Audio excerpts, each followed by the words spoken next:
मिसाइलों की गूंज और बमों के धमाके के बीच क्या आपने कभी इंसानियत की चीख सुनी है?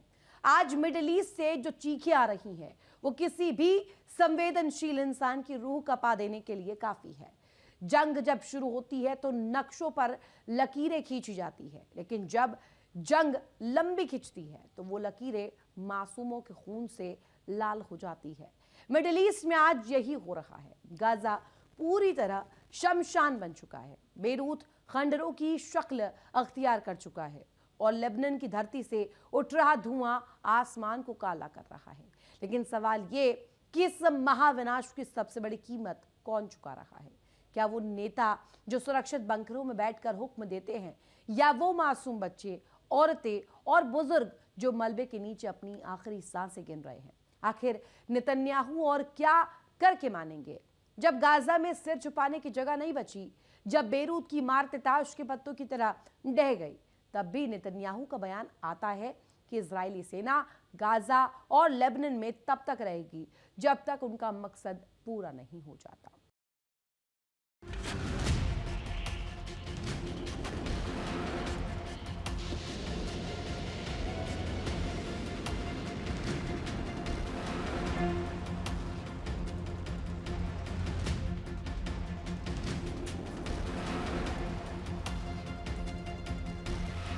इस सदी की सबसे क्रूर और लंबी त्रासदी का नाम अगर कुछ है तो वो है गाजा, जिसे कभी दुनिया की सबसे बड़ी खुली जेल कहा जाता था। आज वो दुनिया का सबसे बड़ा कब्रिस्तान बन चुका है।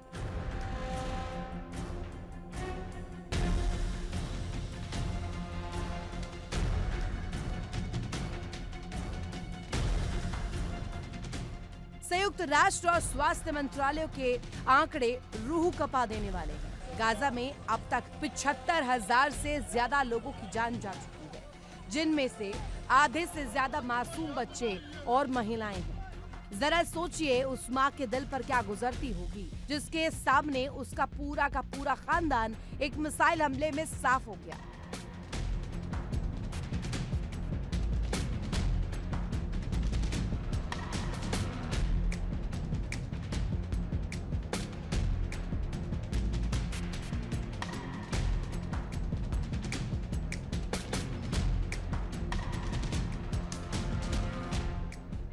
गाजा में कई ऐसे परिवार हैं जिनके सरनेम हमेशा के लिए सरकारी दस्तावेजों से मिटा दिए गए, क्योंकि उस परिवार की 4 पीढ़ियां एक साथ एक ही मलबे में दफन हो गई।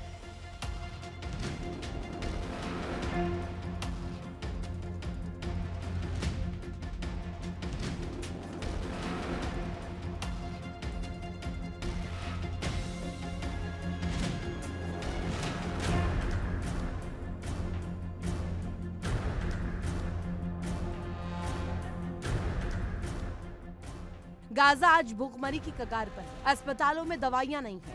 बच्चों के पैर बिना एनेस्थीसिया के काटने पड़ रहे हैं। क्या किसी भी देश की सुरक्षा की कीमत इन मासूमों की चीखें हो सकती है? लेकिन तेल अवीव में बैठे बेंजामिन नेतन्याहू के कान इन चीखों को नहीं सुन पा रहे। उनका इरादा साफ है, जब तक हमास का नामो निशान नहीं मिट जाता तब तक गाजा पर बम बरसते रहे।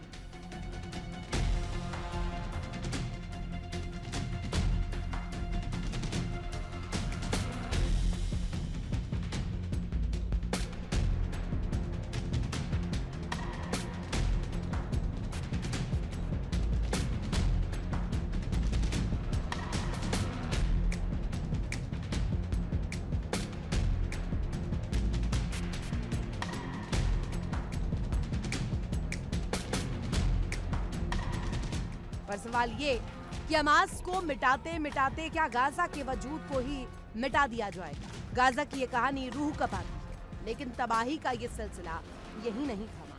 नेतन्याहू की जंग की भूख अब लेबनान तक फैल चुकी, जिसे कभी मिडिल ईस्ट का पेरिस कहा जाता था। वो खूबसूरत शहर बेरूत आज धमाकों की आग से झुलसता है।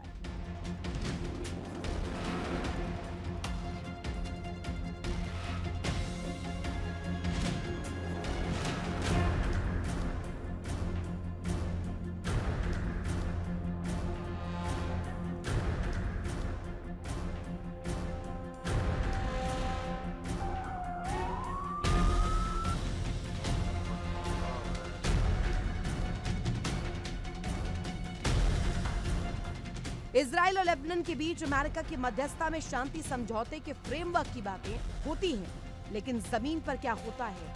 जमीन पर सिर्फ मिसाइलें गिरती हैं। आखिर लेबनान में इस तबाही की वजह क्या है? लेबनान की खूबसूरत वादियां और बेरूत की चमचमाती इमारतें अब इतिहास बन चुकी हैं। हिजबुल्लाह के ठिकानों को तबाह करने के नाम पर इजराइल ने पूरे लेबनान को युद्ध के मैदान में बदल दिया। हालिया हफ्तों में भीषण हमलों में 4000 से ज्यादा लेबनानी नागरिक अपनी जान गंवा चुके हैं।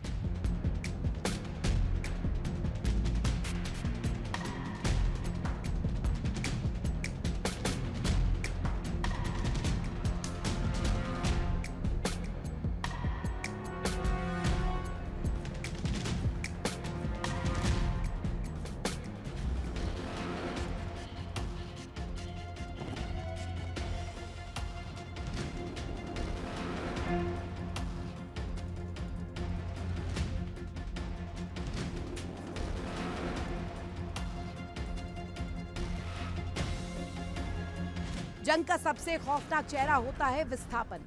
लेबनान की 20% से ज्यादा आबादी यानी 12 लाख से ज्यादा लोग रातों रात बेघर हो गए। अपने ही देश में लोग शरणार्थी बन चुके हैं। स्कूलों, पार्क्स और सड़कों के किनारे सो रहे इन लोगों का कसूर सिर्फ इतना है कि ये उस सरजमी पर पैदा हुए जहां राजनीति की बंदूक की लड़ाई चल रही है।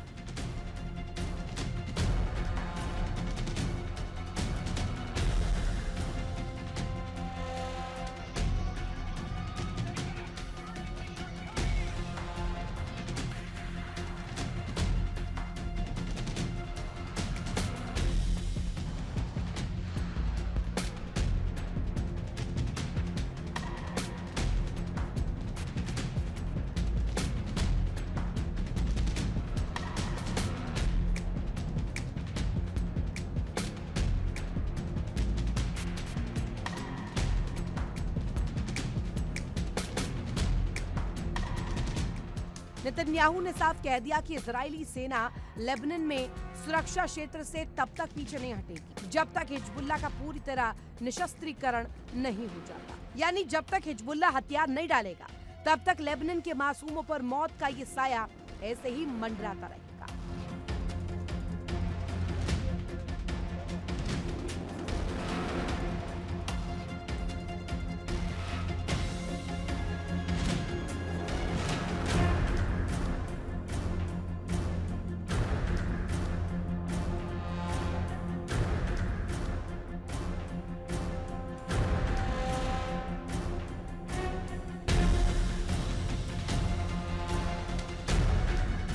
प्रधानमंत्री नेतन्याहू के इस अड़ियल रुख ने लेबनान के प्रधानमंत्री और वहां की जनता को लाचार कर दिया है। इस लंबे संघर्ष ने सिर्फ गाजा और लेबनान को ही बर्बाद नहीं बल्कि पूरे मिडिल ईस्ट की स्थिरता को वेंटिलेटर पर ला दिया है। ये जंग अब इजराइल बनाम हमास या इजराइल बनाम हिजबुल्लाह की नहीं रही। ये जंग अब इजराइल, अमेरिका और ईरान के बीच उस खतरनाक त्रिकोण में बदल चुकी है जहां एक भी गलत कदम पूरी दुनिया को तबाह कर सकता है।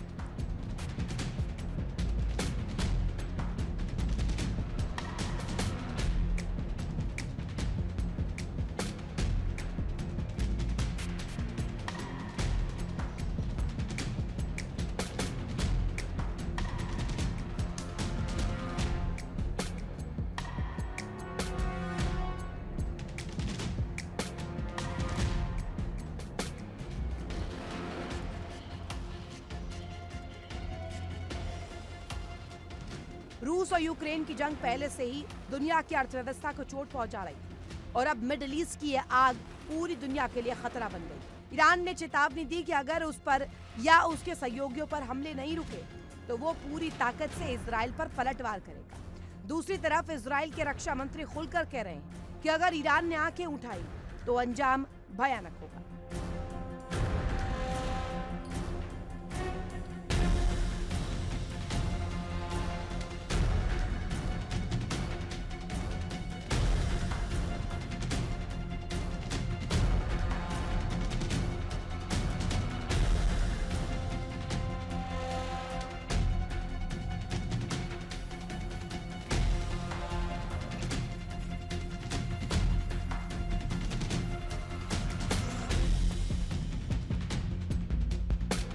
इस जिद, इस ताकत के घमंड में जो सबसे बड़ी चीज कुचली जा रही है वो है अंतर्राष्ट्रीय कानून और मानवाधिकार। संयुक्त राष्ट्र की अपील अब महज रद्दी के टुकड़े बनकर रह गई है। दुनिया तमाशा देख रही है और चंद नेताओं की राजनीतिक महत्वाकांक्षाएं मासूमों के खून से सींची जा रही है। इतिहास गवाह है कि जंग चाहे कोई भी जीते, हारती हमेशा इंसानियत ही है।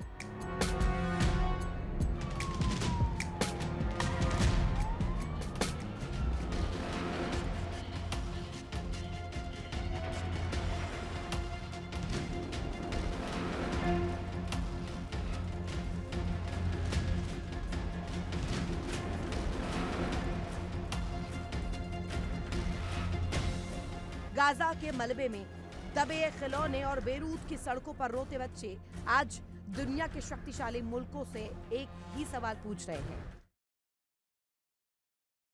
देखिए इंडिया डेली 24/7 अब आपके स्मार्ट टीवी पर। इंडिया डेली मौजूद है सभी डिजिटल प्लेटफॉर्म पर लाइव और लगातार। इंडिया डेली 24/7 हर दिन राष्ट्र को समर्पित।